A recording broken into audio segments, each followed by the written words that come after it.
Hello guys, update guys, dagdagan natin ngayon guys ang ano natin, ang trapal pan. So meron tayo dito guys, kung maalala nyo, tatlong trapal pan. Yan, isa, dalawa, tatlong trapal pan. Magdadagdag tayo guys dito, yan. So, narinis ko na kanina umaga guys. So yan, tinambak ko muna ang ibang dumi yan, ibang basura. Saka yung mga naglaglagan na dahon ng nyog. So ito guys ang gamitin natin. So meron tayong ano dito, PVC pipe. Yan. Tapos may mga fittings. Bali, ano yung mga T. So yan guys, gawa muna tayo ng sketch para meron tayong guide kung ano ang ating gagawin. Okay? Yes!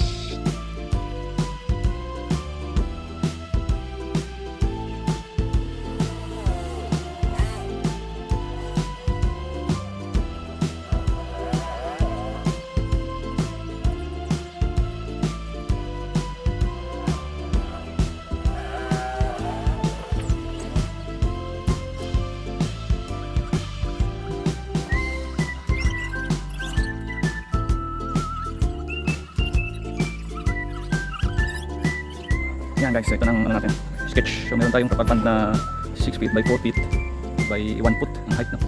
So ang gagamitin nating pipes or PVC pipes ay 1/2 inch ang diameter.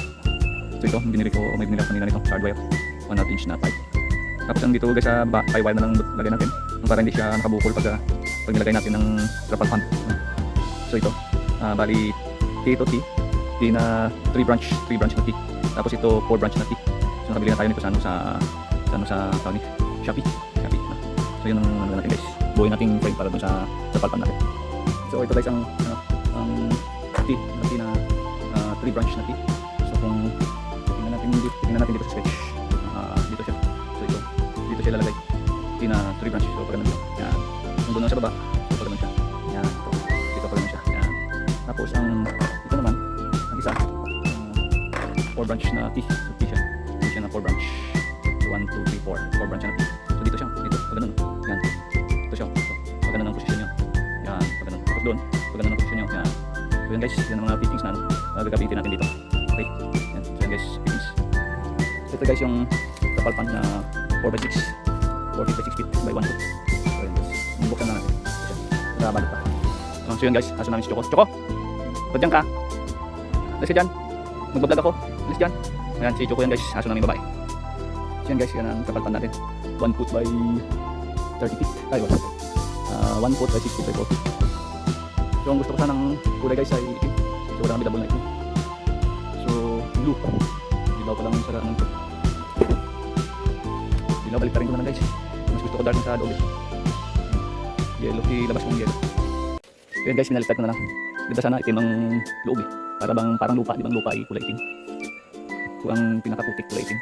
Para maganda sana ang itim. Okay, so yan, binaliktad ko na.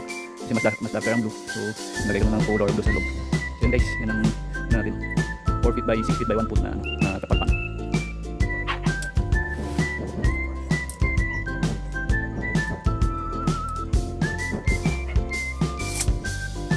Sinukat kong actual guys, 45 inches na pala siya. Hindi siya eksaktong 48 inches. 48 inches siya ng 4 feet eh.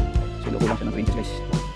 So kung makabili kayo ng ng trapal pan, siguraduhin yung sukat para hindi kayo makamali doon sa gawin ng frame. Kung yung sukatin, 4 feet ang nakalagay, 48 inches ng 4 feet eh. 45 inches na. Kung sukat kayo ng frame na 48 inches, hindi maluwag siya. Sa aba guys, wala problema. 6 feet talaga siya. So sinukat ko dito sa tiles 1, 2, 3, 4, 5, 6. So eksakto siyang 6 na tiles. 1 foot by 1 foot din dito ang tiles dito. So eksakto siyang 6 feet. So okay. So yan guys, ang bilhin natin dito kahit naman. Bali, ibang piraso ito na inapit ko lang. Kasi motor lang pinakagaan. Tingnan muna natin ang papak na 6 feet. So okay na lang 6 feet ang loob ng frame. So pwesto natin ang mga fittings. Guys, so ito na mga fittings.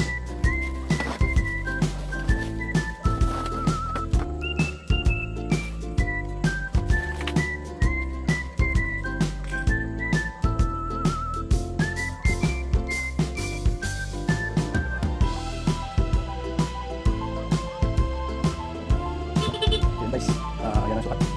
So, yan. Pansin nyo. So, yan guys, naposisyon na. Isa sa gilid, isa doon na. Isa doon sa gilid. Yan guys. Bali, lagaring baka lang ganito yung photoshop sa PVC. Para white tayong. So, yan siya guys. Nakasend ko na siya. Yan. Bali, 3 feet pa lang yan. Hindi ko pa nandagyan ng glue or PVC solvent. Hindi ko pa pinag yan.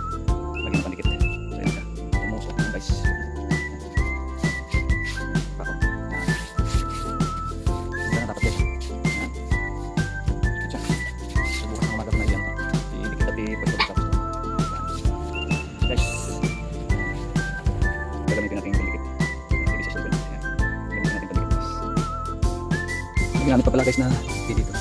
Ginamit na tea na conventional. Yan. Pero yung brush pa siya na tea, pero conventional. Yan. Tulad ito na elbow. Tea elbow. Yes. Yan, ito na guys. Nakatemple ng ating kapal pond. So yan guys, nakadulo na yung mga ano yan, mga fittings. Dulo yan. So, nakadulo na. Yan, tapos natali ng kapal pond. So yan guys, ready for transfer.